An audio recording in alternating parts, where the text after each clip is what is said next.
Hello everyone. So I just want to take you through the SUMIF function. The SUMIF function is basically telling Excel that they should sum certain things for you if a certain criteria is met. Example is I have this data here. So I have sales reps here, then I have unit each sales rep have sold. Example, June sold 95 units of pencils on the 6th of January 2015 and in that order. So I want to find the total sales for Jones or the total sales for Kevin or any other person. So what I just have to do is that I have to press my equal sign as in any function in Excel. Then I press sum if,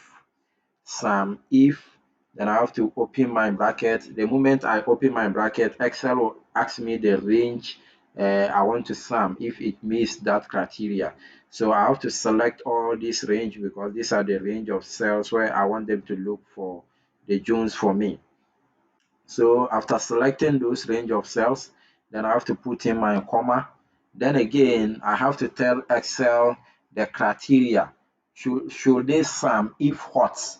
So assuming I want them to sum for, I want Excel to sum for just Jones, then I have to put Jones in inverted commas. Then I just type Jones. The case does not matter whether you type uppercase or lowercase, it will still work for you. Then I have to put in my comma again because I'm done with the criteria. So I want Excel to sum the sales of Jones for me. So the range is these names because we have Jones in it several times. This is one Jones, Jones, another one. So each time Jones sells something, he comes to record it here. Then I want Excel to sum all the sales Jones have made for me. Then the range is here where I'll find the name Jones, and then the criteria is the name Jones I want. And then the last one is I have to put in the sum range. So where should Excel sum for me? That is the unit because I want to know the number of units Jones have sold. So I just have to come here and select all the columns for the unit 2. Then after that, after selecting that, let me move back so you see my formula. After selecting that, so I have to just close the bracket, then I hit on enter.